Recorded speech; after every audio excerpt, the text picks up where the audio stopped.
Hello everyone. તો last lecture સુધીમાં આપણે એનસીઈઆરટીના અમુક ક્વેશ્ચન સોલ્વ કર્યા હતા.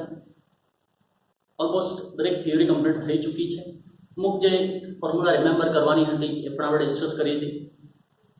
જેમ કે કોઈક સળિયો છે અને આ રીતે કોણીય વેગથી રોટેટ કરવામાં આવે તો કેટલી લંબાઈમાં વધારો થશે, એ રોટેટિંગ અક્ષથી એક્સ અંતરે એનું ટેન્શન કેટલું હશે. પછી એક તકતી લીધી હતી રો ઘનતાવાળી, તો એની ત્રિજ્યામાં વધારો કેટલો હશે જો એનો કોણીય વેગ ઓમેગાથી ગુમાવવામાં આવે તો. ત્યારબાદ આપણે જોયું કે વળકોણ અને આકાર કોણ વચ્ચેનો સંબંધ શું છે. તો વળકોણ અને આકાર કોણ વચ્ચેનો સંબંધ આપણે જોયો હતો, જેમાં ફાઈ એટલે આકાર કોણ અને થીટા એટલે વળકોણ હતો, અને એમની વચ્ચેનો જે સંબંધ હતો એ હતો R theta is equals to L phi. ત્યારબાદ આપણે ટોર્ક જોયો હતો કે એટલો વળકોણ ચડાવવા માટે આપવો પડતો ટોર્ક કેટલો હશે કોઈ તારની અંદર નીચેના છેડે. ઓકે, એને આપણે વાત કરી હતી. અને પછી ત્યારબાદ આપણે ડિસ્કસ કર્યું હતું થોડાક એનસીઈઆરટીના ક્વેશ્ચન્સ. તો અત્યારે એક થિયોરિટિકલ એક ક્વેશ્ચન આપણે સોલ્વ કરીએ છીએ, જે ઓલરેડી એનસીઈઆરટીમાં ક્વેશ્ચન નંબર લગભગ 19 અરાઉન્ડ છે. તો એ ક્વેશ્ચન આપણે અત્યારે પહેલાં કવરઅપ કરીએ. ઓકે, અને પછી એ થિયોરિટિકલ કન્સેપ્ટ પછી આપણે એનસીઈઆરટીના ક્વેશ્ચન નંબર 7 અને પછી આગળ 17 થી આપણે એનું સોલ્યુશન સ્ટાર્ટ કરીએ. ઓકે, તો સૌથી પહેલા આપણે વાત કરીએ ડિપ્રેશન એટલે કે બેન્ડિંગ. એની અંદર આ જે છે ટોપિક, એ જે ટોપિક છે એ એકચ્યુઅલી યંગ મોડ્યુલસ ઉપરથી છે, પણ ખાલી ડિફરન્ટ કન્સેપ્ચ્યુઅલ છે. ઓકે, તો એની આપણે થિયરી વાત કરીએ. ધારી લો કે કોઈ તાર છે, જેમ કે કપડાં સુકવવા માટે આપણે કોઈ તાર બાંધેલો છે બે છેડે, અને એકદમ એને ટાઈટ રાખેલો છે. શરૂઆતમાં એમાં ટેન્શન 0 છે. હવે જો વચ્ચેના ભાગમાં અમુક દળ લટકાડી દઈએ તો જે પેલો તાર હતો એ શું થશે, સહેજ આવો થશે, નીચે આવશે તાર. તો એ તાર નીચે કેમ આવ્યો? કેમ કે એની લંબાઈમાં વધારો થયો હશે, થોડોક માઇનર લંબાઈમાં વધારો થયો હશે. તો એમાં આપણને પ્રશ્ન એવો પૂછવામાં આવે કે ભાઈ ડબલ્યુ જેટલો બોજ લટકાવવામાં આવે તો એ જે તાર છે એની નોર્મલ હાઈટ ઉપરથી કેટલો નીચે આવશે. એ જે નીચે આવે છે એને આપણે શું કહીએ છીએ, ડિપ્રેશન એટલે કે વંકન. તો જુઓ, આની ડાયાગ્રામ આપણે આ પ્રમાણે દોરીશું.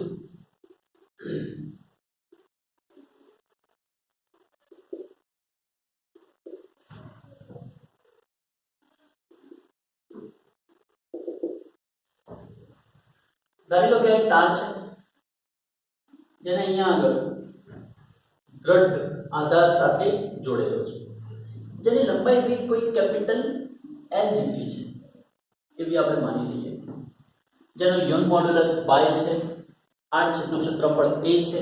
તો અહીંયા આપણે લખી દઈએ L શું છે, તારની લંબાઈ, પછી a શું છે, 8 છેદનું ક્ષેત્રફળ.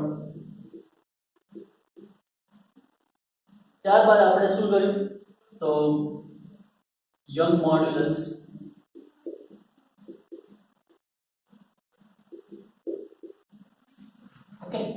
આટલી વાત આપણે અહીંયા આગળ આ તારની આપણે જાણીએ છીએ. હવે માની લો કે એક્ઝેક્ટલી L/2 અંતરે એટલે કે અહીંયા આગળ કોઈક બોજ લટકાવવામાં આવે તો આ તારનો શેપ કંઈક આ પ્રકારે થઈ જશે.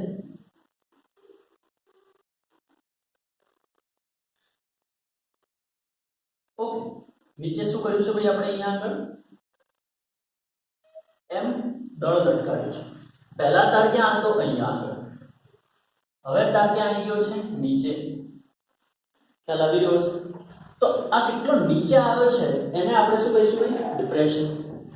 એટલે કે આ જે અંતર છે ડેશ લાઈનથી દર્શાવું છું એ લાઈનને આપણે શું કહીએ છીએ, ડિપ્રેશન. એટલે કે ડિપ્રેશનને આપણે x થી દર્શાવીએ છીએ. ઓકે, તો અહીંયા આગળ જુઓ, આ ટાઈપના ક્વેશ્ચનની અંદર શું કરવાનું છે. પહેલા તો ક્વેશ્ચન કેવી રીતે પૂછી શકાય. ક્વેશ્ચન એવો પૂછાય કે આનું વંકન કેટલું થશે, પહેલો ક્વેશ્ચન એ પૂછાય. બીજો ક્વેશ્ચન એ પૂછાય કે આની અંદર ઉદ્ભવતું પ્રતિબળ કેટલું હશે. બીજો ક્વેશ્ચન એ પૂછાય કે આની અંદર ઉદ્ભવતી વિકૃતિ કેટલી હશે. લઈ ગયો. તો આટલા 3 ક્વેશ્ચન અલગ અલગ ટાઈપથી પૂછી શકાય છે. તો અહીંયા આગળ જુઓ, સૌથી પહેલા આપણે આને FBD તરીકે આપણે લઈ લઈએ. FBD તરીકે જોશો તમે આની અંદર, તો આ જગ્યાએ શું લાગતું હશે ભાઈ, ટેન્શન. આ જગ્યાએ પણ શું લાગી રહ્યું છે, સમાન ટેન્શન. આ લંબાઈ કેટલી હતી, તો L/2 અંતર જેટલું હતું અહીંયાથી. આ x વંકન છે, ધારી લો કે આ એંગલ કેટલો છે થીટા. આઈ હોપ આ દેખાઈ ગયો હશે તમને. Let me check. ઓકે, હવે જોઈએ આ વાત થઈ ગઈ ટેન્શનની. અને થીટા થીટા અહીંયા આગળ કેવો હશે? થીટા કોણ અત્યંત નાનો હોય છે. હવે એવું તમને થતું હશે કે ભાઈ અમે તો જ્યારે દોરી નીચે દળ લટકાવી છે એટલે આખી દોરી આમ થઈ જાય છે. એનું કારણ એ જ છે કે એકચ્યુઅલી પહેલેથી ટાઈટ નથી હોતી. જો તાર એકચ્યુઅલી ટાઈટ હોય છે તો જે કંઈ પણ વંકન થાય છે એના લંબાઈમાં વધારાના લીધે થવું જોઈએ. જ્યારે આપણા પ્રેક્ટિકલ કેસમાં શું થાય છે? ટાઈટ હોતી નથી ને પછી આપણે નીચે લટકાઈ જાય ત્યારે ટાઈટ થાય છે એટલે વધારે પડતું વંકન જોવા મળે છે. પણ પ્રેક્ટિકલી એ વસ્તુ જોવા મળે છે, પણ એકચ્યુઅલી શું છે? વંકન કંઈક આ પ્રકારે જ જોવા મળે છે. ઓકે, તો આ x આપણે શોધવો છે. તો આપણે વાત કરીએ કે થીટા કોણ જો અત્યંત નાનો હોય છે તો sin થીટા ની વેલ્યુ તમને ખ્યાલ હશે શું લખી શકાય? થીટા લખી શકાય અને આને tan થીટા પણ લખી શકાય. ઓકે, ચલો હવે આપણે આગળ વાત કરીએ કે ભાઈ અહીંયા આગળ આ FBD તમે દોરો તો FBD માં જુઓ તમે આ પ્રકારની કઈ સિચ્યુએશન છે. અહીંયા આગળ નીચે કયો ફોર્સ લાગી રહ્યો છે ભાઈ? mg. ઓકે, આ જગ્યા ઉપર શું લાગી રહ્યું છે? ટેન્શન. આ જગ્યા ઉપર પણ ટેન્શન. ઓકે, અને આ એની મૂળ લંબાઈ હતી. ઠીક છે ભાઈ, આ લંબાઈ કેટલી થઈ જશે? આ લંબાઈની વાત કરીએ તો square root of L²/4 plus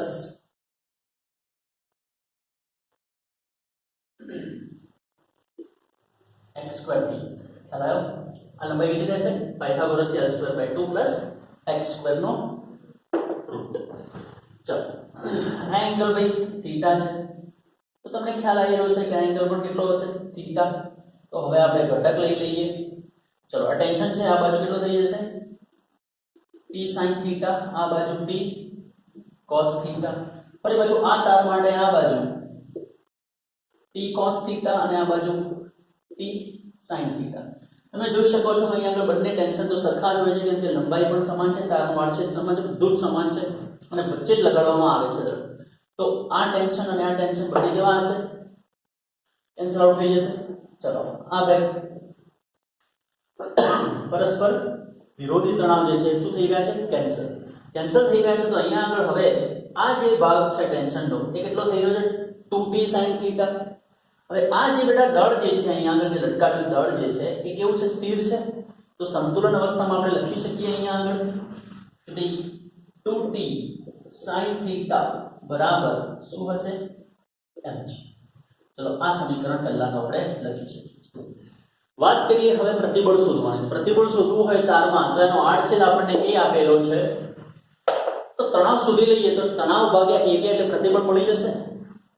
તો પ્રતિબળની આપણે વાત કરીએ તો ભાઈ પ્રતિબળ બરાબર સિગ્મા L ટેન્શન ભાગ્યા એરિયા. ટેન્શન કેટલું થશે અહીંયાથી એ શોધવું પડે આપણે. તો અહીંયાથી તમે જોઈ શકો છો કે ભાઈ t બરાબર શું લખી શકાય છે? તો mg ભાગ્યા 2 sin થીટા. હવે જે મેં તમને પહેલા વાત કરી હતી એમ કે sin થીટા અને tan થીટા લખી શકાય છે. તો અહીંયા આગળ mg upon 2 tan થીટા. કેમ tan થીટા લીધા? તમને ખ્યાલ આવી જશે. આગળ tan થીટા લઈશું તો x upon L/2 મળે છે એટલા માટે.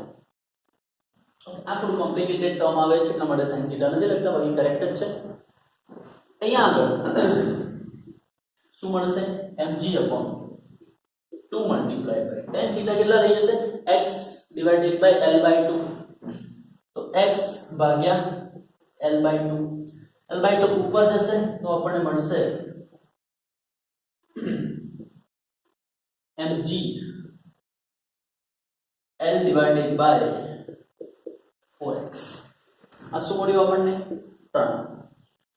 તણાવ પ્રતિબળની અંદર મૂકી દઈશું તો હવે આપણને પ્રતિબળ કેટલું મળશે? જુઓ,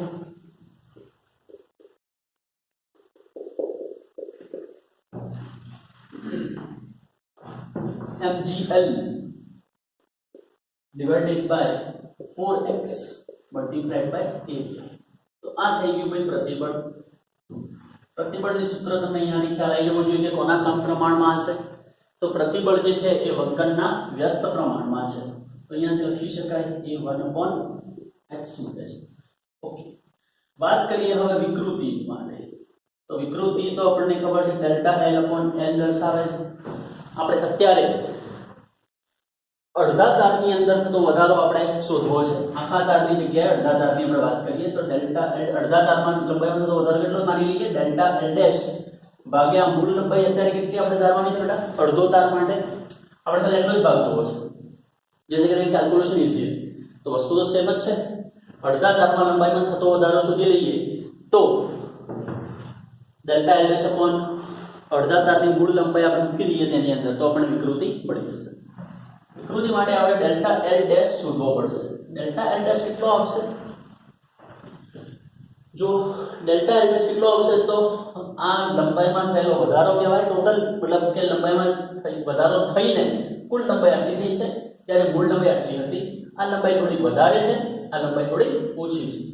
તો બંનેનો બાદબાકી કરી દઈએ તો આપણને શું મળે ભાઈ ડેલ્ટા L મળે. અહીંયાથી આટલો ડેલ્ટા L હશે. લંબ લઈ લઈએ અહીંયાથી. તો આ ડેલ્ટા L ડેશ ની વેલ્યુ કેટલી થઈ જશે? તો આ આખી લંબાઈ -L/2. તો આ બી લંબાઈ કેટલી છે? તો √L²/4 + x² -L/2. Okay, divided by મૂળ લંબાઈ L/2. ચલો મૂળ લંબાઈ L/2. ચલો હવે ધ્યાન આપજો અહીંયા. આ આપણને મળી છે શું છે ભાઈ વિકૃતિ, સંગત વિકૃતિ. સંગત વિકૃતિ બરાબર કેલ્ક્યુલેશન કરીએ તો આખા સમીકરણને L/2 થી મતલબ કે આ જે L/2 છે એ ઉપર ભાગી દઈએ તો કેટલા મળે છે જુઓ. અહીંયા આગળ ભાગી દઈશું L/2 નો અંદર રૂપમાં જશે એટલે સ્ક્વેર થઈ જશે. તો અહીંયાનું જે સમીકરણ છે બેટા કેટલું આવશે? તો ચલો જુઓ 1 + x² 4x² divided by L² minus જો ભાઈ આ સ્ક્વેર રૂટમાં છે -L/2 છે. L/2 થી ભાગી દઈશું ઉપરવાળા સમીકરણને તો L/2 ભાગતા કેટલા મળશે? અહીંયા આગળ 1 મળશે. x² ડિવાઇડેડ બાય L²/4 એટલે કે L²/4 -1. ઓકે, હવે આપણને અહીંયા જોઈ શકીએ છીએ કે ભાઈ આ જે ટર્મ છે એ તો કેટલું હતું ½ માં છે. ધ્યાન રાખજો આ વસ્તુ ભૂલાય નહીં. અને અહીંયા આગળ -1 છે. તો ભાઈ હવે વિકૃતિ કેટલી આવેલી છે ધ્યાનથી જુઓ તો આ ટર્મ જે છે બેટા એ એકની સાપેક્ષે ખૂબ નાનું છે. કેમ? કેમ કે વંકન પણ ખૂબ નાનું થવાનું છે. એનો પાછો સ્ક્વેર છે ડિવાઇડેડ બાય મૂળ લંબાઈનો સ્ક્વેર છે. એટલે એ પદ જે છે એ અત્યંત નાનું હોવાથી તમે બાયનોમિયલ ઇક્વેશનનો ઉપયોગ કરી શકો છો. એટલે કે દ્વિપદી પ્રમેયનો ઉપયોગ કરતા અને દ્વિપદી પ્રમેય કદાચ તમે ભણ્યા હશો મેથેમેટિકલ ફિઝિક્સની અંદર તો ઘાત જે છે એ આગળ આવી જશે. તો આ રીતે આપણે લખી શકીએ છીએ 1 + 1/2 મલ્ટીપ્લાઇડ બાય 4x² L² -1. ચલાયો ઘાત ક્યાં આવી ગઈ ભાઈ? એ પદની આગળ આવી. કયા પદની આગળ? જે એકની જોડે છે એની. ઓકે, સો હવે અહીંયા આગળ શું થઈ રહ્યું છે જુઓ 1 1 કેન્સલ 2 તો અહીંયા આગળ 2 કેટલા બચે છે વિકૃતિ? તો epsilon L = 2x² divided by L². આ આપણને શું મળ્યું? વિકૃતિ. ઓકે, તો વિકૃતિ મળી ગઈ છે અને પ્રતિબળ મળી ગયું છે. વિકૃતિ કોના સમપ્રમાણમાં છે જોઈ શકો છો તમે અહીંયા આગળ. વિકૃતિ વંકનના સમપ્રમાણમાં છે જેમ અહીંયા આગળ વાત કરી. ઓકે, તો આખે એટલું લખી સ્ક્રીન પોઝ કરીને લખી દો. આપણે આગળ મૂવ કરીએ. અહીં આગળ હજી આપણે શું કરવાનું છે તો x શોધવાનું છે. x કેવી રીતે શોધીશું એની પણ આપણે હાલ વાત કરીએ, પણ એના પહેલા આટલું સ્ક્રીન પોઝ કરીને લખી દો.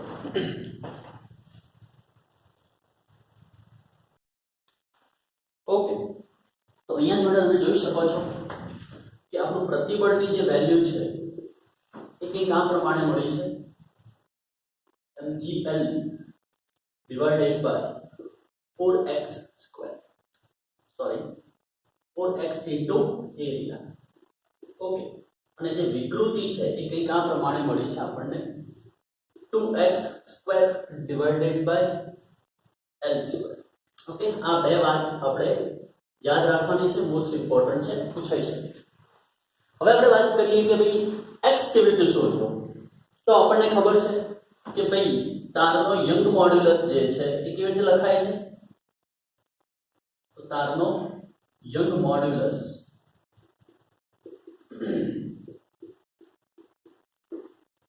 y બરાબર પ્રતિબળ ભાગ્યા વિકૃતિ. પ્રતિબળ કેટલો છે તો અહીંયાથી આપણે લખી શકીએ છીએ mgl divided by 4xa, okay, divided by વિકૃતિ એટલે કે અહીંયા આગળ આવી જશે 2x square divided by l square. Okay, તો અહીંયાથી બેટા y ની જે વેલ્યુ મળી રહી છે એ કંઈક આ પ્રમાણે મળી રહી છે. યાદ રાખો તો અહીંયા આગળ mgl cube divided by 4a, sorry 4a નથી થતા 8a થાય છે. 8a into x raised to 3. Okay, તો અહીંયાથી બેટા બંકનને આપણે કાર્ય મતલબ કે કરતા બનાવી લઈએ તો આપણને કંઈક આવું મળે છે mgl cube divided by 8ay. આનું ઘનમૂળ લઈ લઈએ તો x બરાબર ઘનમૂળ આ પ્રકારે નહીં લખીએ, આપણે થોડું ડિફરન્ટ પ્રકારે લખીશું. અને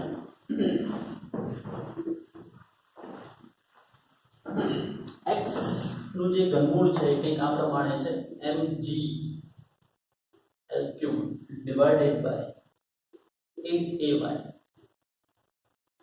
raised to 1. ઓકે, એટલે કે આપણને આ સ્વરૂપમાં x એટલે કે બંકનની ફોર્મ્યુલા કંઈક મળી રહી છે જે આપણને 100% યાદ રહેવી જોઈએ. ઓકે, તો આટલું બંકન આ પ્રમાણે આપણે કેલ્ક્યુલેટ કરી શકીએ છીએ. આપણે ક્વેશ્ચન નંબર 19 માં દેખો, NCERT માં એક્ઝામ્પલ નહીં एक्चुअली स्वाध्यायની અંદર જ NCERT માં ક્વેશ્ચન નંબર 19 એટલે કે 9.19 NCERT માં તો આપણને એક પ્રશ્ન એવો આપેલો છે કે 1 મીટર લંબાઈ અને 0.5 × 10⁻² સેન્ટીમીટર સ્ક્વેર આર્ક સેનું ક્ષેત્રફળ ધરાવતા નરમ સ્ટીલના બે થાંભલાની વચ્ચે સમક્ષિતિજ દિશામાં સ્થિતિસ્થાપકતાની હદમાં રહે તેમ ખેંચવામાં આવે છે. હવે તારના મધ્ય બિંદુએ 100 ગ્રામ દળ લટકાડવામાં આવે તો તારનો મધ્ય બિંદુ કેટલે નીચે આવે. ખ્યાલ આવી રહ્યો છે? તો પ્રશ્ન પણ એ જ છે, લટકાડેલો છે આવી રીતે નીચે 100 ગ્રામ દળ લટકાડ્યું છે અને પછી આપણે શોધવાનું છે કેટલું નીચે આવશે. તો આટલું નીચે આવશે x જેટલું. તો x જ આપણે શોધવાનો છે. તો x બરાબર કેટલો થઈ જશે જુઓ. આપણે આ કેસની અંદર m કેટલા આપેલા છે તો 100 ગ્રામ અને આપણે શેમાં કન્વર્ટ કરી લઈએ તો અને આપણે mks માં કન્વર્ટ કરીએ તો કેટલા થઈ જશે 100 × 10⁻³ કિલોગ્રામ. ઓકે, g તો આપણને ખબર જ છે કેટલો હશે 9.8 મીટર પ્રતિ સેકન્ડ સ્ક્વેર. લંબાઈ કેટલી છે તો 1 મીટર છે. આ છેદનું ક્ષેત્રફળ આપેલું છે આપણને કેટલું છે એનું 0.50 × 10⁻²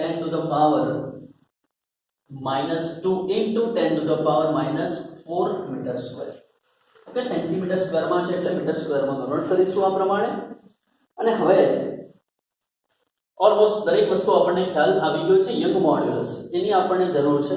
તો નરમ સ્ટીલ આપેલું છે તો નરમ સ્ટીલનું યંગ મોડ્યુલસ કેટલું હશે તો y બરાબર 2 × 10⁻11 ન્યૂટન પ્રતિ મીટર સ્ક્વેર જેટલું યંગ મોડ્યુલસ છે. તો આ જે યંગ મોડ્યુલસ અને આટલી બધી ઇન્ફોર્મેશન છે ખાલી તમારે આ ફોર્મ્યુલાની અંદર મૂકવાની છે. જ્યારે એની અંદર સબસ્ટિટ્યુટ કરશો વેલ્યુઝ તો જુઓ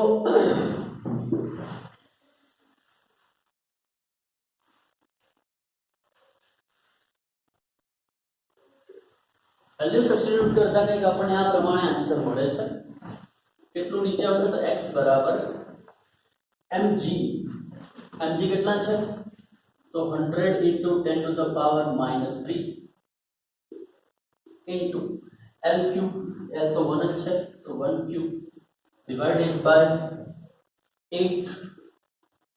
એરિયા કેટલો છે તો 0.5 into 10 to the power -2 -4 એટલે કે -6 થઈ જશે multiplied by Young modulus. Young modulus ની વેલ્યુ છે 2 into 10 to the power 11.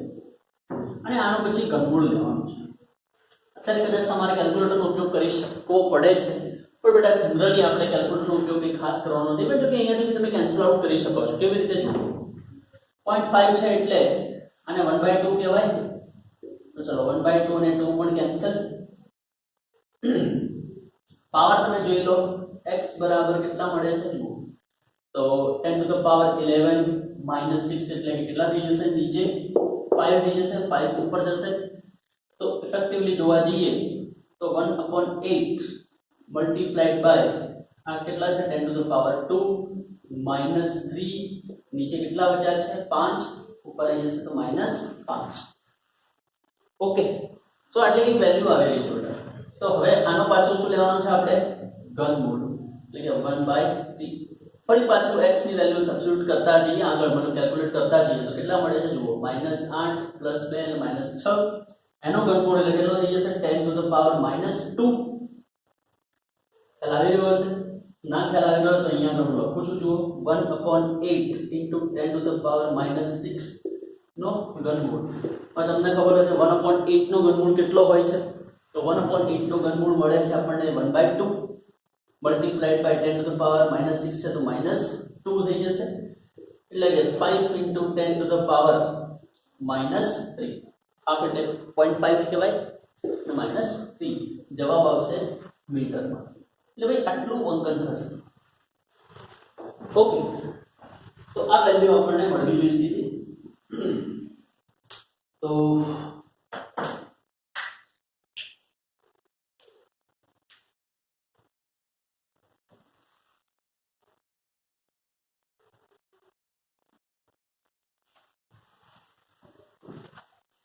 I think all right આટલું છે. પાછળ આન્સર શું આપેલો છે let's check it.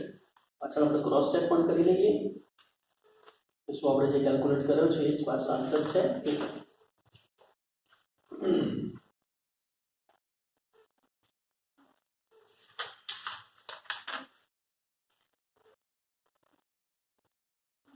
Question number 19 માં 0.01 મીટર 0.01 મીટર અરાઉન્ડ આવી રહ્યું છે. Let's check it again.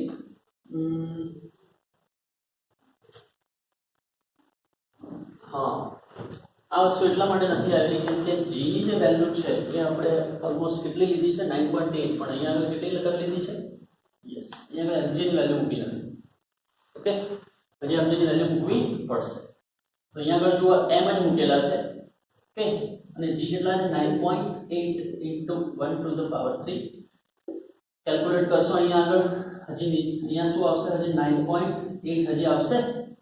Okay 9.8 ના તરફ બાકી બધું કેન્સલ આઉટ થઈ જશે. અહીંયા આગળ ફરીથી 9.8 અને આનું ફરી પાછું 9.8 ભાગ્યા 8.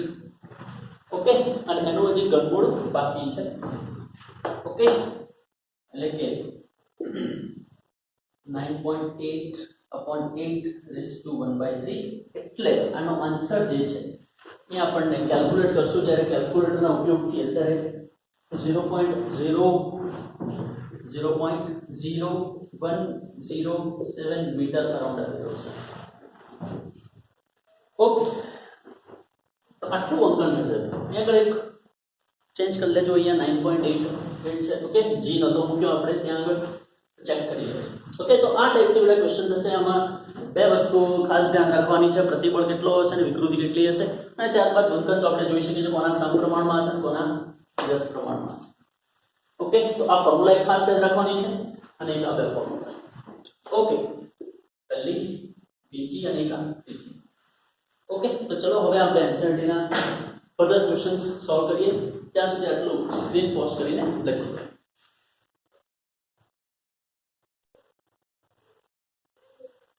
ઓકે, ચાલો હવે આપણે ક્વેશ્ચન નંબર 7 જોઈએ બેટા. ક્વેશ્ચન નંબર 7 આપણે સોલ્વ નહોતો કર્યો. ઓકે, લાસ્ટ ટાઈમમાં બાકી રહી ગયો. તો જો ક્વેશ્ચન નંબર 7, નરમ સ્ટીલમાંથી બનેલા 4 પોલા અને સમાન નળાકાર વડે 50,000 કિલોગ્રામ દળવાળા મોટા સ્ટ્રક્ચરને આધાર આપવામાં આવે છે. દરેક નળાકારની અંદર અને બહારની ત્રિજ્યાઓ અનુક્રમે આપણને આપેલી છે 30 સેન્ટીમીટર અને 60 સેન્ટીમીટર. ભાર વહેંચણી સમાન રીતે થાય છે તેમ ધારીને દરેક નળાકારમાં દાબીય વિકૃતિની ગણતરી કરો. દાબીય વિકૃતિ એટલે જેમ કે આ બેટા નળાકાર છે તો આના ઉપર પેલું મોટું સ્ટ્રક્ચર મૂકેલું છે એટલે આ શું થશે, થોડું કમ્પ્રેસ થશે, દબાશે. તો જ્યારે દબાય છે એટલે શું થશે, એમાં દાબીય વિકૃતિ આવે છે. એટલે છે તો સંગત જ, પણ કેવી વિકૃતિ આવે છે, દાબીય. જેમ પેલો તણાવ આપતા હતા એ વખતે કેવી વિકૃતિ આવતી હતી, સંગત વિકૃતિ, પણ એ લંબાઈ વધારો થતો હતો, અહીંયા લંબાઈમાં ઘટાડો થશે. તો એ વિકૃતિની આપણે ગણતરી કરવાની છે. તો જો આ પ્રમાણે સિચ્યુએશન છે. આપણે એક સિલિન્ડર અત્યારે આપણે વિચારીએ. ઓકે, આ ટાઈપનું સિલિન્ડર છે. ઓકે, અને આ છે આંતરિક ત્રિજ્યા, બાકીની શું છે, બહારની ત્રિજ્યા. ઓકે, આ ટાઈપ. હવે ભાઈ આ જે સ્ટ્રક્ચર છે આપણે આના ઉપર આપણે અડધું તો નહીં પણ ચોથા ભાગનું આવશે ભાગ, કેમ કે બધું 50,000 ગ્રામ જે કિલોગ્રામ જે દળ છે એ બધું જ કોના ઉપર લાગી રહ્યું છે બેટા, તો બધું દળ જે છે એ 4 સિલિન્ડર 4 સમાન નળાકાર પર લાગી રહ્યું છે. તો એક નળાકાર પર કેટલું આવશે, તો એક નળાકાર પર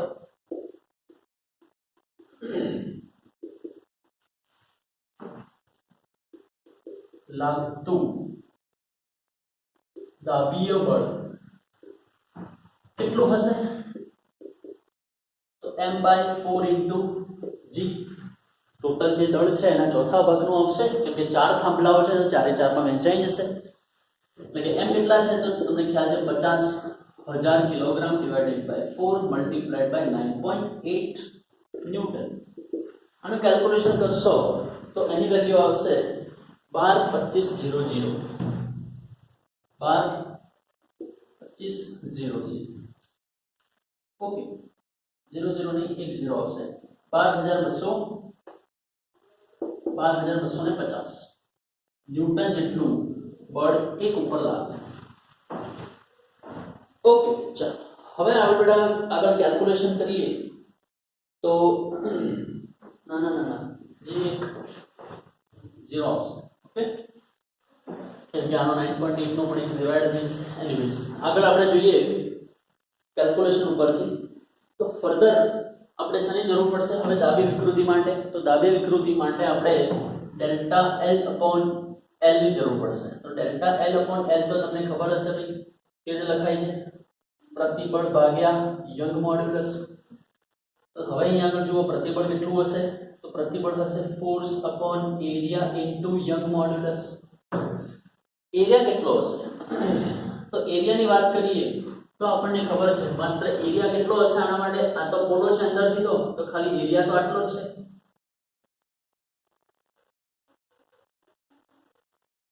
ઓકે, તો આ એરિયા કેટલો થશે, આખા એરિયામાંથી આટલો એરિયા બાદ કરી લઈએ તો પાઈ r2 સ્ક્વેર માઈનસ પાઈ r1 સ્ક્વેર 3.14. r2 કેટલા છે તો 60 સેન્ટીમીટર.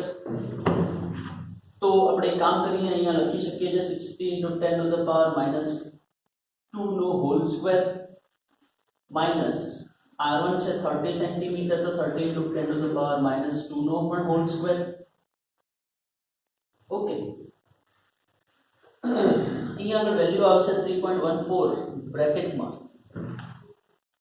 અહીંયા આગળ એક 0 કેન્સલ કરીને 1 કરી દઈએ, અહીંયા આગળ પણ એક 0 કેન્સલ કરીને 1 કરી દઈએ. ઓકે, 1 નો સ્ક્વેર કેટલો થઈ જશે, એટલે કે રેશિયો 2 જ આવશે. 1 × 2 2.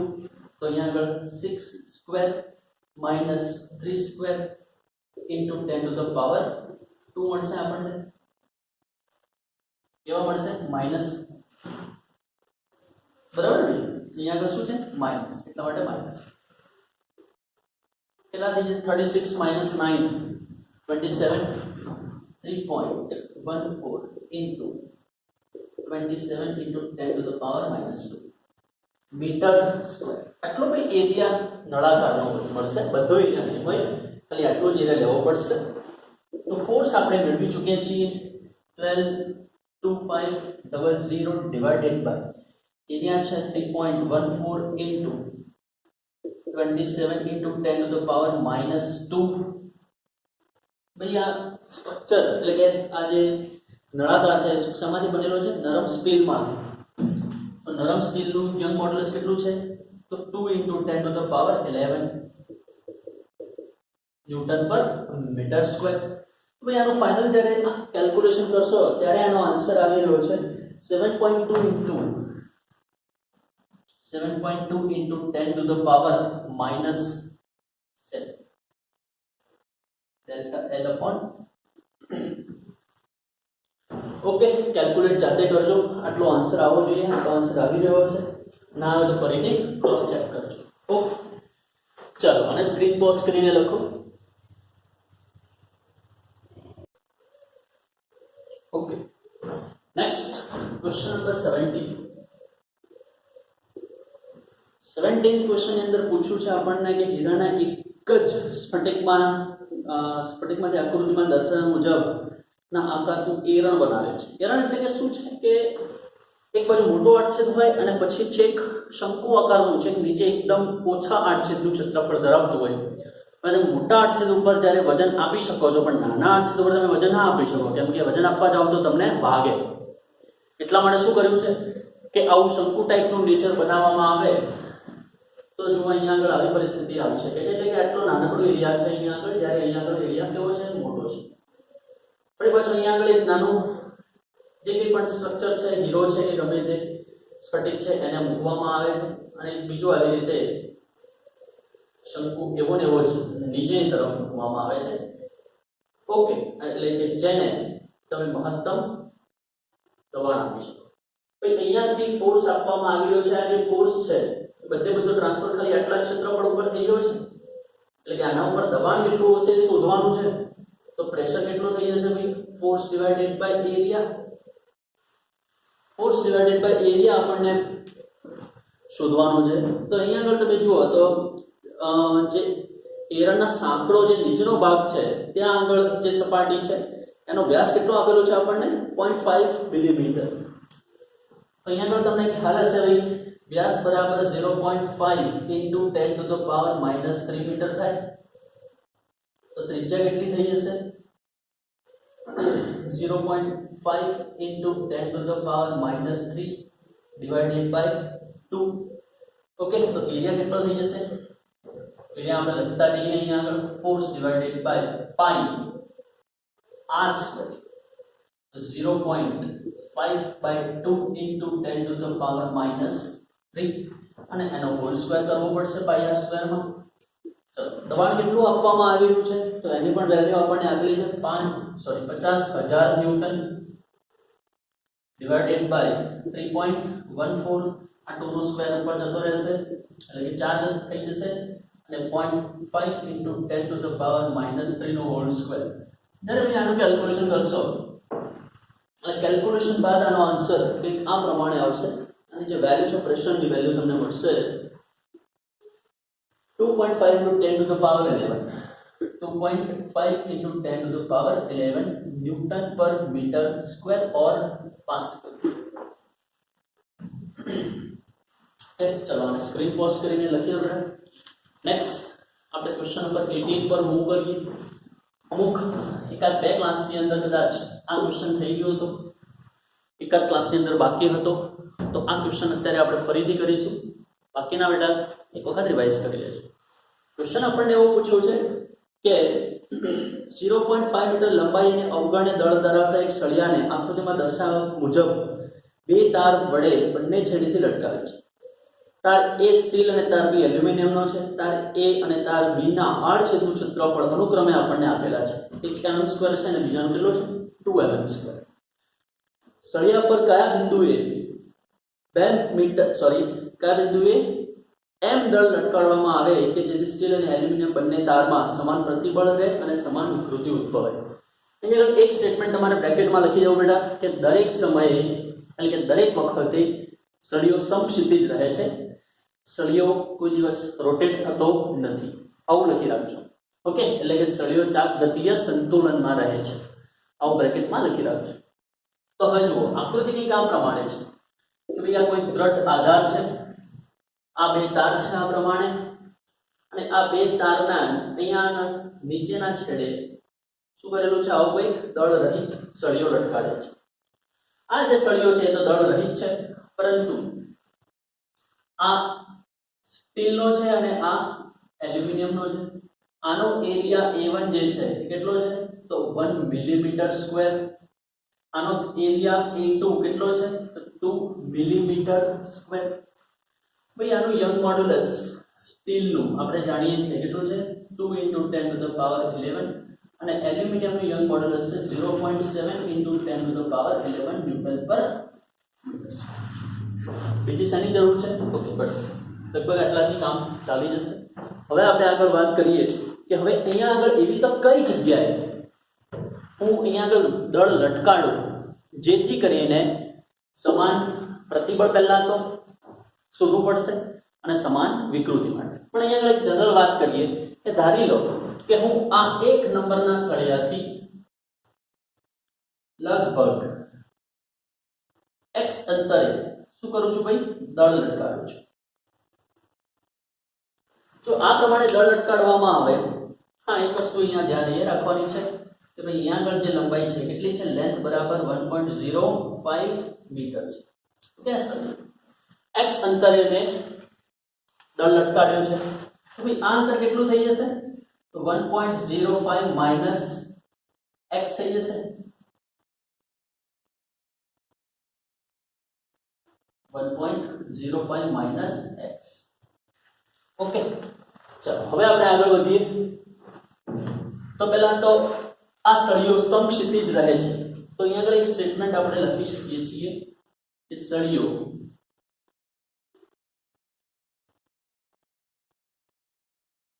સમક્ષિતિજ રહે છે માટે સળિયો કયા સંતુલનમાં કહેવાશે? ચાકગતીય સંતુલનમાં. સળિયો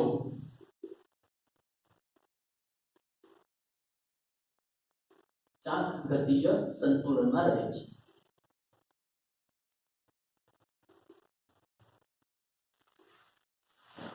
ઓકે, સળિયો સમક્ષિતિજ રહે છે માટે સળિયો ચાકગતીય સંતુલનમાં રહે છે. અને ચાકગતીય સંતુલન માટે બેટા આપણે એક કામ કરી શકીએ છીએ અહીંયા આગળ કે ધારી લો કે અહીંયા આગળ આ સળિયાની અંદર માની લો તણાવ T1 હોય અને આ સળિયાની અંદર તણાવ T2 હશે. આપણને ખબર છે કે જો આ દળ એક્ઝેક્ટ વચ્ચે લગાડશું તો બંનેમાં તણાવ સરખું હશે, પણ જો કોઈક અલગ અલગ અંતરે હશે, વચ્ચે નહીં હોય તો ટેન્શન પણ અલગ અલગ છે. તો અત્યારે x અંતરે છે તો ટેન્શન અલગ અલગ જ હોઈ શકે છે એવું માની લઈએ. તો હવે આપણે સમીકરણ લખીએ તો આ બિંદુની સાપેક્ષે O બિંદુની સાપેક્ષે આ O બિંદુ એની સાપેક્ષે તમે ટોર્ક જો તો ટોર્ક કેવો લાગતો હશે? 0, કેમ કે ચાકગતીય સંતુલનમાં હોય એટલે એક વસ્તુ યાદ રાખવાની, તમે ભણી ગયા હશો કે નેટ ટોર્ક જે છે બેટા કેટલો હોય? 0. તો નેટ ટોર્ક માટેનું સમીકરણ આપણે લખી શકીએ છીએ અહીંયા આગળ. તો સમીકરણ કેવી રીતે લખાશે જુઓ, T1 × x. કે આ કેવો છે? વિષમગળી. ટોર્ક કેવો છે ભાઈ? સોરી, કેવો છે? આ સમગળી છે. સમગળી છે એટલે કેવો લખીશું આપણે? માઈનસ. જે વિષમગળી છે એના માટે આપણે કેવો લખીશું? ટોર્ક. ટોર્કની ફોર્મ્યુલા તમને કદાચ ખ્યાલ હશે ભાઈ. ટોર્ક બરાબર શું લખાય? R × F. અને બેઝિકલી લખાય છે RF sin θ. તો ભાઈ R શું છે? અંતર છે અહીંથી. તો R અંતર કેટલું છે? પહેલા તો x. ફોર્સ કેટલો લાગી રહ્યો છે અહીંયા આગળ? તણાવ T1. બે વચ્ચેનો એંગલ કેટલો છે? 90. તો જ્યારે 90 હોય એટલે R F થઈ જશે, કેમ કે sin 90 ની વેલ્યુ કેટલી હોય છે? 1. ઓકે, તો R × F. તો R × F મેં લખી દીધું છે. R અને F કેટલો છે? T1. અને સમગળી હોય તો આપણે ઋણ લખીએ છીએ, વિષમગળી હશે તો પ્લસ લખીએ તો અહીંયા આગળ જુઓ તો આ બાજુનો ટોર્ક કેટલો લાગી રહ્યો છે ભાઈ T2 ઇન્ટુ 1.05 માઇનસ x કુલ ટોર્ક કેટલો લાગવો જોઈએ સંતુલિત અવસ્થામાં ભાઈ 0।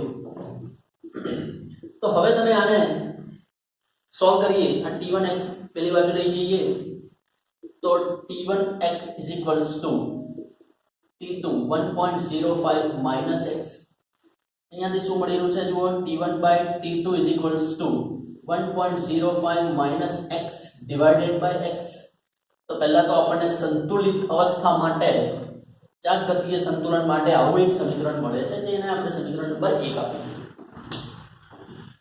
ઓકે ચલો આટલું તમે સ્ક્રીન પોઝ કરીને લખી દીધું હશે।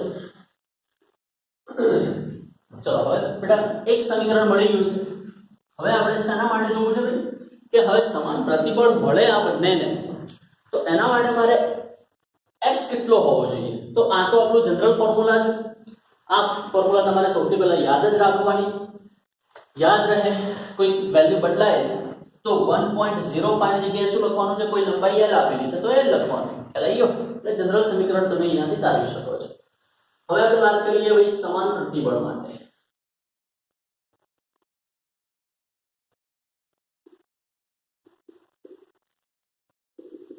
એટલે કે સિગ્મા 1 બરાબર સિગ્મા 2 થાય તો એના માટે x નું મૂલ્ય કેટલું હશે, બંનેમાં સમાન પ્રતિબળ ઉદ્ભવે એના માટે આ x ની વેલ્યુ કેટલી હોવી જોઈએ એ આપણે શોધવી છે।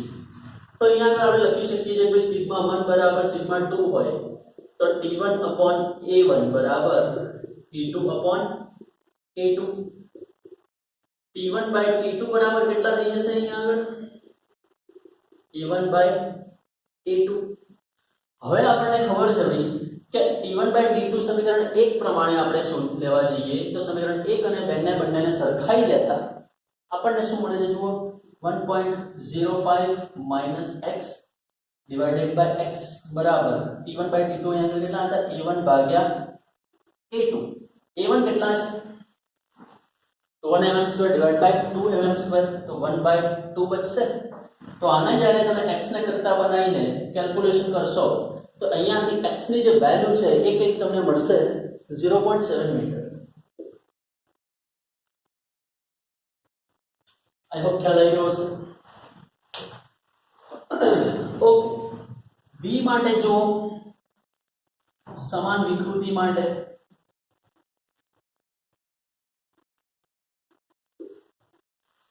સમાન વિકૃતિમાં તમને ખબર હશે કે પહેલા તારની અંદર મળતી વિકૃતિ બરાબર બીજા તારની અંદર મળતી વિકૃતિ હશે।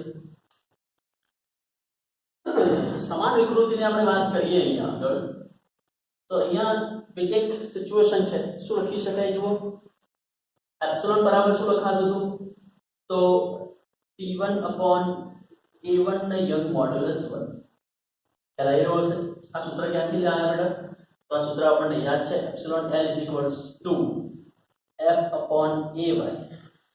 ઓકે યંગ મોડ્યુલસ બરાબર શું લખાય F/A એટલે કે પ્રતિબળ ભાગ્યા વિકૃતિ। તો અહીંયાથી યંગ મોડ્યુલસ આ વાળા સૂત્રથી આપણે એપ્સિલોન 1 લખી દીધો, એપ્સિલોન 2 કેટલા થઈ જશે એવી જ રીતે T2/A2y। તો અહીંયાથી શું કરીએ T1 ભાગ્યા T2 મેળવી લઈએ તો T1 ભાગ્યા T2 કેટલા મળે છે A1y1/A2y2। સમીકરણ 1 ઉપર મતલબ કે આને સમીકરણ 3 આપી દઈએ તો ભાઈ સમીકરણ 1 અને 3 પરથી T1/T2 ની વેલ્યુ કેટલી છે 1.05 માઈનસ x ભાગ્યા x બરાબર કેટલા છે A1 તો 1 × 10⁻³ મીટર। યંગ મોડ્યુલસ કેટલું છે y નું તો 2 × 10⁻11 ડિવાઇડેડ બાય E2 કેટલા છે તો 2 × 10⁻³ મીટર। y2 કેટલા છે પર y2 મતલબ કોનું એલ્યુમિનિયમ નું 0.7 × 10⁻11। ઓકે ચલો આની જ્યારે કેલ્ક્યુલેશન કરશો તમે એટલે કે x ની વેલ્યુ મળશે 0.43 મીટર 0.43 મીટર। ઓકે આ પ્રમાણે બંનેના આન્સર મળી રહ્યા છે।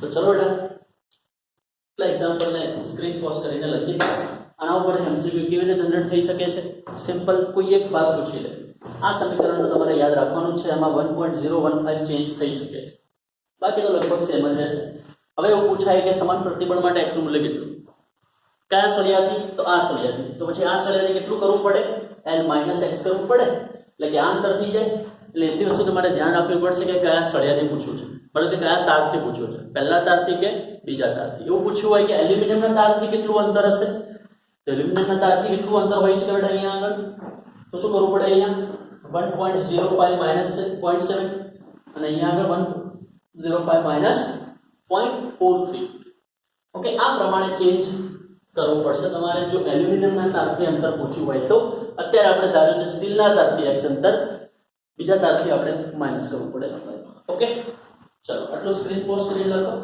આગળનો ક્વેશ્ચન સોલ્વ કરીએ ઓકે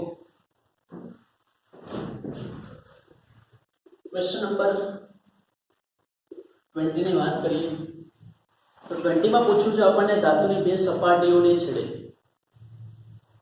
દરેકનો વ્યાસ 6 મિલીમીટર હોય તેવા ચાર રિવેટ દ્વારા એકબીજા સાથે જડેલ છે એનો મતલબ કે શું છે કે બે ફૂટ પટ્ટીઓ છે આવી 2 ફૂટ પટ્ટીને આમ ઉપર છાપરી મૂકી અને અહીંયા આગળ આવી રીતે આ જે મારા નેલ્સ દેખાય છે એ જગ્યાએ આપણે રિવેટ નાખી દઈએ રિવેટ એટલે ખીલ્લી મારી દઈએ આવી ચાર ખીલ્લી મારી દઈશું તો એક આ બે ફિક્સ થઈ જશે હવે આને ખેંચીએ તો આ રિવેટ તૂટે ના ત્યાં સુધી જ ખેંચી શકાય જો જેવું તૂટી જશે એટલે 2 ફૂટ પટ્ટી જુદી થઈ જશે એટલે હવે ક્વેશ્ચન કેવો પૂછ્યો છે ધ્યાન આપો કે ધાતુની બે પટ્ટીઓને છેડે દરેકનો વ્યાસ આટલો છે રિવેટ પરનું આકાર પ્રતિબળ આટલું આપેલું છે એનાથી વધારી શકાય નહીં એવું કંઈક આપેલું છે તે માટે જોડેલ પટ્ટીઓ પરનું મહત્તમ તણાવ કેટલું રાખવું જોઈએ કે એ આકાર પ્રતિબળનું મૂલ્ય આટલાથી વધી ના શકે દરેક રિવેટ 1/4 બોજ વહનની જગ્યાએ સહન કરે એવું લખો બેટા ઓકે ચેન્જ કરો બોજ સહન કરે છે તેમ ધારવાનું હવે જુઓ ક્વેશ્ચન આવો એ પૂછેલો છે કે ભાઈ આવી 2 ફૂટ પટ્ટીઓ છે આમ આવી 2 પટ્ટીઓ એ 2 પટ્ટીઓને આવી રીતે ફિટ કરવી છે તો શું કરવું પડે અહીંયા આગળ આમ કરીને ખીલ્લી મારવી પડે ધારી લો કે ભાઈ આ ખીલ્લી મારી છે આપણે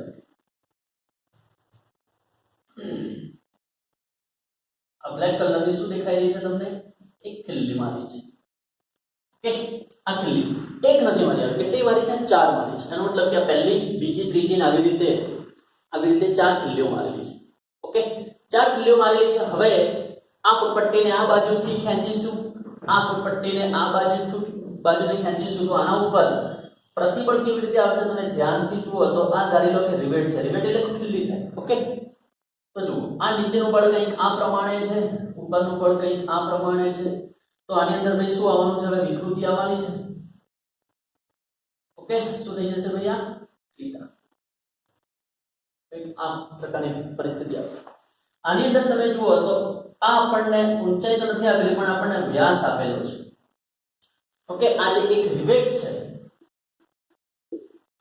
ઓકે આ રિવેટનો ઉપર લાગતું આ એક રિવેટ ઉપર તો 4 રિવેટ ઉપર F ની લાગે હવે કેટલા થઈ જશે ભાઈ એક રિવેટ ઉપર તો F/4 અને F/4 થઈ જશે એટલે કે F/4 જે છે તણાવ/4 એટલે કે કેટલું ટેન્શન આપીશું એના ચોથા ભાગનું ટેન્શન એક રિવેટ ઉપર લાગશે બધું ટેન્શન કેટલી રિવેટ ઉપર લાગશે ભાઈ 4 રિવેટ ઉપર તો એક રિવેટ ઉપર કેટલું તણાવ લાગવાનું છે ચોથા ભાગનું તો હવે અહીંયા આગળ આપણે એવું પૂછ્યું છે કે મહત્તમ આકાર પ્રતિબળ આપણને આટલું આપેલું છે ઓકે તો મહત્તમ તણાવ કેટલું રાખવું જોઈએ જો ઇન કેસ વિચારો કે ભાઈ આ તણાવ હજી થોડી વધારી દીધું તો આ રિવેટ શું થઈ જશે તૂટી જશે અને 2 ફૂટ પટ્ટીઓ તૂટી અલગ થઈ જશે અલગ ના થવા દેવી હોય તો શું કરવું જોઈએ આ ટી મેક્સિમમ ની વેલ્યુ શોધી લેવાની તો એ મેક્સિમમ એટલું તણાવ આપણે આપી શકીએ તો જ ફૂટ પટ્ટીઓ જોડેલી રહેશે બાકી છૂટી પડી જશે તો એ આપણને ટી મેક્સ શોધવાનું કીધું છે હવે આપણને ખબર છે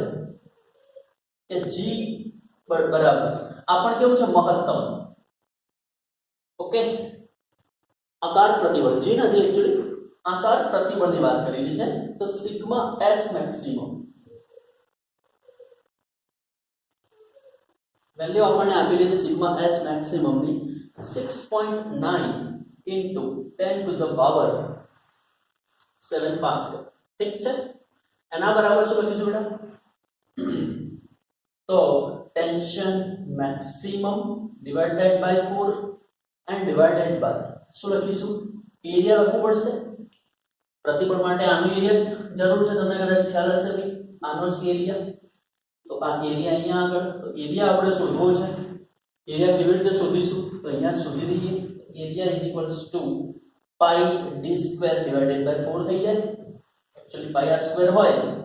ઓકે, તો r બરાબર શું છે? આપણે તો વ્યાસ આપેલો છે એટલે d બાય 2 એનો હોલ સ્ક્વેર એટલે 4 અહીંયા. ઓકે, તો આપણને આ નથી આપ્યું, આટલું જ આપેલું છે. ઓકે, ચલો 1 બાય 1 વેલ્યુ સબસ્ટિટ્યુટ કરતા જઈએ તો શું મળી રહ્યું છે? t max ની વેલ્યુ આપણને શોધવાની છે, તો t max ને કરતા બનાવી દઈએ. તો t max is equals to 4 આ બાજુ નીચે એટલે આ બાજુ જતો રહેશે, તો આપણને મળે છે 6.9 into 10 to the power 7.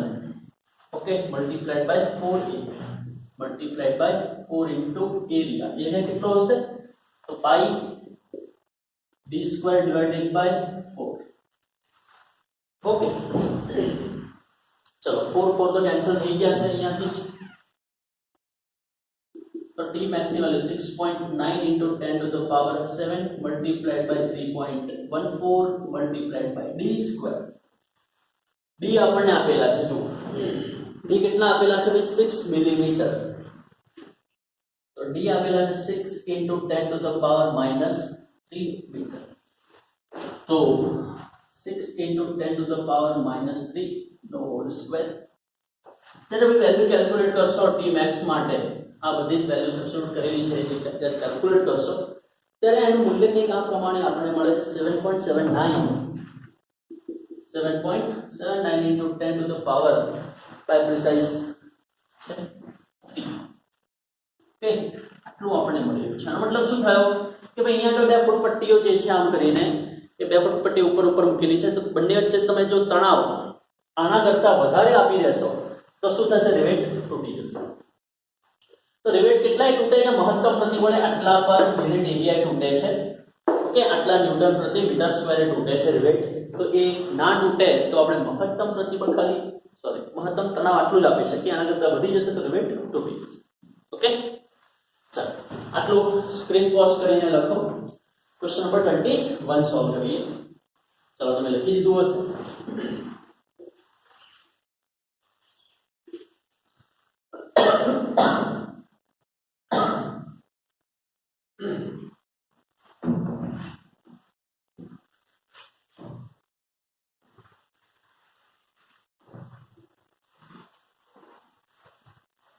Okay, question number 21 શું આપેલું છે? પ્રશાંત મહાસાગરમાં આવેલી મરીના નામની કોઈ ખાઈ છે. પાણીની સપાટી કેટલી ઊંડી છે? 11 કિલોમીટર. ખાઈના તળિયે પાણીનું દબાણ આટલું બધું છે. તો 0.32 મીટર ક્યુબ પ્રારંભિક કદ ધરાવતા એક સ્ટીલના દડાને દરિયામાં નાખતા તે ખાઈના તળિયે સુધી પહોંચે છે. ઓકે, તો દડાના કદમાં થતો ફેરફાર કેટલો હશે? એનો બલ્ક મોડ્યુલસ આપણને આપેલો છે 160 ગીગાપાસ્કલ. તો આપણને ખબર છે કે એના કદમાં થતો ફેરફાર આપણે લખવો હોય તો બલ્ક મોડ્યુલસ બરાબર શું લખીએ છીએ ભાઈ? Delta P divided by delta V upon V. Okay, delta V શોધવાનું છે, તો ડેલ્ટા વી બરાબર થઈ જશે delta P V upon bulk modulus. ચલો ડેલ્ટા પી કેટલા હશે? તો મુક્ત સપાટી આપણને ખબર છે કેટલું હોય? 180. 11 કિલોમીટરની ઊંડાઈએ કેટલું હશે? તો આપણે જાણીએ છીએ કે ρ g h જેટલો હશે. તો ડેલ્ટા પી જેટલું મતલબ કે ફેરફાર તમે જોઈ શકો છો. મુક્ત સપાટીએ 1 atm, નીચેની સપાટીએ 1 atm પ્લસ ρ g h, એટલે આપણે બેસિકલી ડેલ્ટા પી કેટલો મળશે? જો ડેલ્ટા પી બરાબર પી ફાઇનલ માઇનસ પી ઇનિશિયલ. પી ફાઇનલ કેટલો હશે? તો પી ફાઇનલ પી atm તો લાગે જ plus h ρ g minus initial કેટલો હોય ભાઈ? પી atm. તો કે આવી રીતે છે. આ હાઈટ કેટલી છે? 11 કિલોમીટર. અહીંયા આગળ પી atm લાગે, અહીંયા આગળ કેટલું લાગે? તો પી atm તો લાગે જ પ્લસ h રો g જેટલું પણ લાગશે. ઓકે, તો આ વાત થઈ ગઈ p ફાઇનલની અને આ વાત થઈ ગઈ p ઇનિશિયલ. તો ભાઈ ડેલ્ટા p કેટલું મળે છે? તો p atm તો આમે આપણે લખવાની કોઈ જરૂર નથી. તો h રો g જેટલું ફેરફાર થાય છે. તો હવે પરિસ્થિતિ કેવી થશે જુઓ. ડેલ્ટા p મૂકી દઈએ અહીંયા આગળ વેલ્યુ. તો h કેટલો છે? 11 કિલોમીટરમાં છે તો 10 ટુ ધ પાવર 3. રો કેટલા હશે પાણીના? તો 10 ટુ ધ પાવર 3 કે h રો અને g કેટલા હોય? 9.8 મલ્ટીપ્લાઈડ બાય પ્રારંભિક કદ કેટલું હશે? તો પ્રારંભિક કદ છે 0.32 metre. Okay, divided by bulk modulus કેટલું છે? 160 into 10 to the power 9 ગીગાપાસ્કલ એટલે 10 to the power 9. ઓકે, તો ભાઈ આ પ્રમાણે આપણને વેલ્યુ સબસ્ટિટ્યુટ કરવાની ખ્યાલ હોય છે. હવે જો આનું કેલ્ક્યુલેશન જ્યારે કરશો એટલે આનું કેલ્ક્યુલેશન પરથી આન્સર મળે છે 2.2 into 10 to the power -4 metre cube જેટલો આન્સર આવશે. ઓકે, તો ભાઈ ડેલ્ટા p તો આ પ્રમાણે છે. બસ એ મૂકી દીધા અહીંયા આગળ. બલ્ક મોડુલસ આપેલું છે. પ્રારંભિક કદ 0.32 મીટર ક્યુબ આપેલું છે.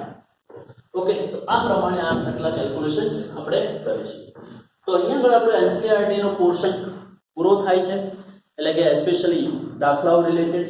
અને હવે થોડીક એપ્લિકેશન ની ચર્ચા કરવાની બાકી છે, જેમ કે દ્રવ્યની સ્થિતિસ્થાપક વર્તણૂકનો ઉપયોગ જે છે એ આપણે એકાદ બે ટોપિકની થોડી ચર્ચા જે છે આપણે નેક્સ્ટ સેશનમાં કરીશું. તો અત્યારના સેશનમાં અહીં સુધી આપણે કમ્પ્લીટ કરી ચૂક્યા છીએ. તો એક નાનકડી બીજી વાત તમને કરવાની હતી કે ભાઈ ડીપીપી નું સોલ્યુશન જે છે તમને મળી ચૂક્યું હશે.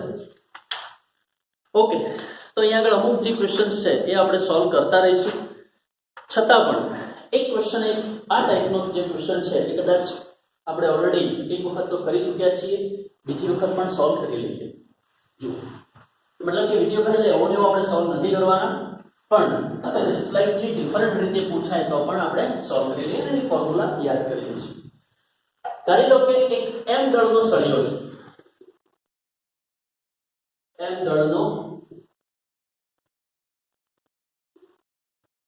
નિયમિત સળિયો છે. ઓકે, અને આકૃતિમાં દર્શાવ્યા પ્રમાણે કોઈ મુક્ત સપાટી પર મૂકેલ છે અને આકૃતિમાં દર્શાવ્યા પ્રમાણે અને શું કરવામાં આવી રહ્યું છે? બળ આપવામાં આવી રહ્યું છે. ઓકે, તો અહીંયાથી ધારી લો કે ભાઈ F1 બળ આપવામાં આવે છે. અત્યાર સુધીમાં તો આપણે અહીંયાથી બળ આપતા હતા, પાછળથી તો આપતા નહોતા. જો પાછળથી આપવા લાગીએ તો શું થાય? આનું દળ છે, આનો કે તણાવ અલગ અલગ લાગશે. શરૂઆતમાં આપણે જોયું હતું કે F1 F2 ને F1 કરતા હતા તો પ્રતિબળ કેટલું હોવું જોઈએ? તો બેમાંથી જે ઓછું બળ હોય એ ભાગ્યા એરિયા. અહીંયા આગળ એવી રીતે નહીં આવે. અહીંયા આગળ પોતાનું દળ છે એટલે ઇન્ટિગ્રેશન કરવું પડે, યાદ હોય તો. કે આની અંદર થતો લંબાઈમાં થતો વધારો કેટલો હશે એ શોધવો છે. તો શું કરવું પડે? કોઈ એક ફોર્સ ઉપરથી જઈને x અંતરે શું ધારવું પડશે ભાઈ? dx. અને dx માં થતો વધારો કેટલો હશે? માની લો ds જેટલો. જો ds જેટલો વધારો આપણને મળે તો ds જેટલો વધારો કેવી રીતે લખાશે? તો પહેલા તો અહીંયા આગળ ટેન્શન શોધવું પડે dx. તો ચલો લખો dx બરાબર કેટલું હશે? F1 multiplied by L minus x plus F2 into x divided by total લંબાઈ L. ચલો ટેન્શન મળી ગયું. તો s બરાબર શું લખાશે? ds બરાબર. તો ds બરાબર આપણે લખીએ છીએ કે ભાઈ tension tx into dx divided by ay. y શું છે? યંગ મોડ્યુલસ અને 8 છે તો ક્ષેત્રફળ a છે. આ ટાઈપના દાખલા આપણે ઓલરેડી સોલ્વ કરેલા હતા. પણ બેટા અહીંયા આગળ ખાલી એટલો જ ફોર્સ હતો, જ્યારે અહીંયા આગળ આ ફોર્સ નહોતો. આ ફોર્સ હોય તો શું કરવું એનો આપણે ફોર્મ્યુલા બનાવીએ. તો અહીંયા આગળ ds આપણને મળે છે, શું કરવું પડશે? ઇન્ટિગ્રેશન કરવું પડશે. કેટલી લંબાઈ છે? માની લો l લંબાઈ છે, આપણે ઓલરેડી ગણી તો છે જ. તો ભાઈ ds નું ઇન્ટિગ્રેશન મળીશું એટલે ટોટલ વધારો આવશે ક્યાંથી ક્યાં? 0 to l. ચલો ઇન્ટિગ્રેશન કરતા જઈએ. તો પહેલા તો tx dx divided by ay. Okay, આ બેટા ફોર્મ્યુલા જે સોલ્વ કરી હતી, ઓકે, એ વાળી ડેરિવેશન એક વાર ફરીથી જોઈ લેજો. અત્યારે જોતા રહેજો. આ વસ્તુ કરી હતી આપણે. ખાલી અહીંયા આગળ f1 ને f2 બંને છે, ત્યારે અહીંયા આગળ એકલો f હતો. હવે અહીંયા આગળ જુઓ તો s બરાબર ઇન્ટિગ્રેશન ની વેલ્યુ એમાં વેલ્યુ સબસ્ટિટ્યુટ કરી લો integration 0 to l f1 into l minus x divided by l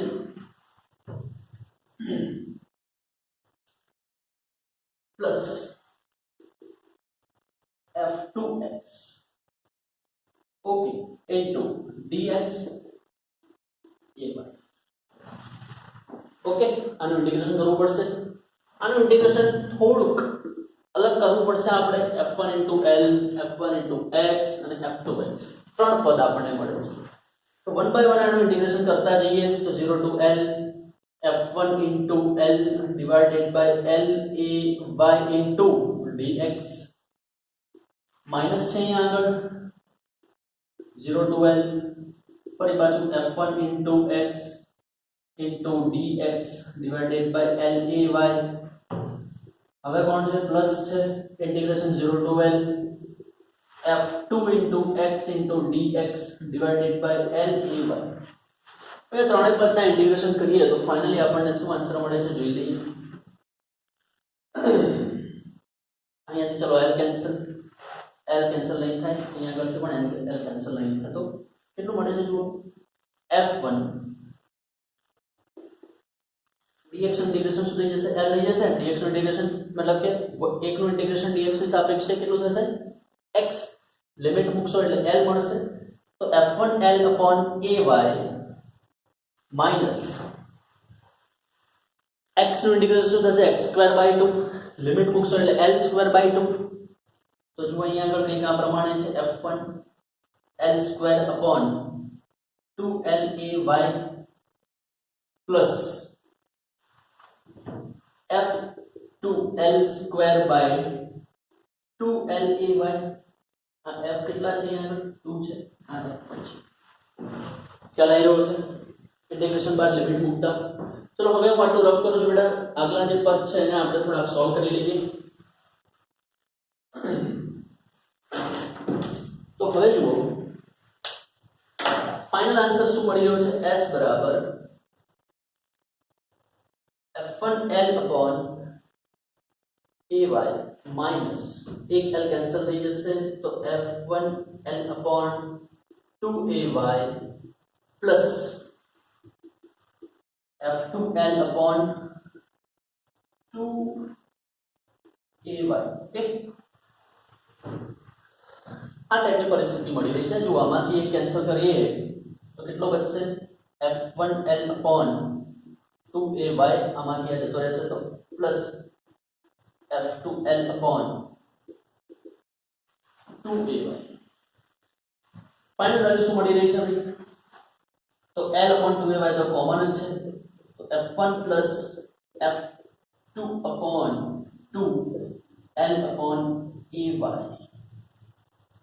આવું કંઈક સૂત્ર મળી રહ્યું છે s બરાબર જો બે ફોર્સ લાગતા હોય તો શું કરીશું f1 plus f2l upon 2ay okay આ પ્રમાણે આપણે અહીંયા દાખલા ગણીશું ધારી લો કે એક એક્ઝામ્પલ આપણે ડીપીવી માંથી જ લઈ લઈએ તો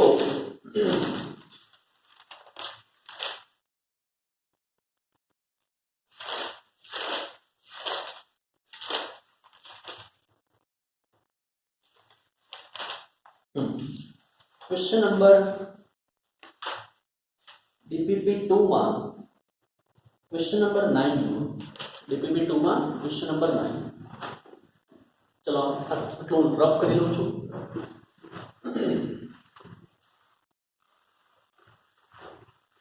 એટલે બે બાજુથી ફોર્સ આપીએ છીએ f1 અને f2 તો ફાઇનલ ફોર્મ્યુલા કંઈક આ રીતે આવી રહી છે એટલે આપણને ડીપીપી 2 માં ક્વેશ્ચન નંબર 9 અત્યારે જ ભાઈ ખુલ્લું રાખજો કેમ કે આળસ ના કરતા અત્યારે ડીપીપી જોઈ લેજો ખાલી એટલો આન્સર લખીને કોઈ મતલબ નથી ઓકે ચાલુ લેક્ચરમાં જ નોટ્સ બનાવતા રહેજો નહીંતર ફરી પાછું જે પહેલા ભૂલ કરી હતી તે ભૂલ રિપીટ થશે તો બહુ દુઃખ થશે તમને તો અહીંયા આગળ જુઓ ભાઈ આવો એક સળિયો છે આ સળિયા બાજુ અહીંયા આગળ 3f બળ લાગી રહ્યું છે આ બાજુ f બળ લાગી રહ્યું છે ભાઈ અને મૂળ લંબાઈ l છે અને r છે તો ક્ષેત્રફળ a છે યંગ મોડ્યુલસ y છે તો તો ભાઈ આની અંદર લંબાઈમાં થતો વધારો કેટલો હશે? તો લંબાઈમાં થતો વધારો એટલે કે ડેલ્ટા L બરાબર ટોટલ કેટલો થઈ જશે? તો ફોર્મ્યુલા આપણી જોડે છે F1 F2. F1 F2 કેટલા થઈ જશે? 3 + 1F L upon 2AY. તો ડેલ્ટા L બરાબર કેટલા થઈ જશે? 4FL upon 2AY. ચલો 2 કેન્સલ, તો કેટલા મળે છે? 2FL upon AY. કુલ લંબાઈમાં થતો વધારો કંઈક આ પ્રમાણે મળશે, 2FL upon AY. ઓકે, આનો આન્સર્સ તમે લખાયા હતા લાસ્ટ ટાઈમ. ઓકે, તો આપણે આની અંદરથી ટેલી કરતા રહેજો.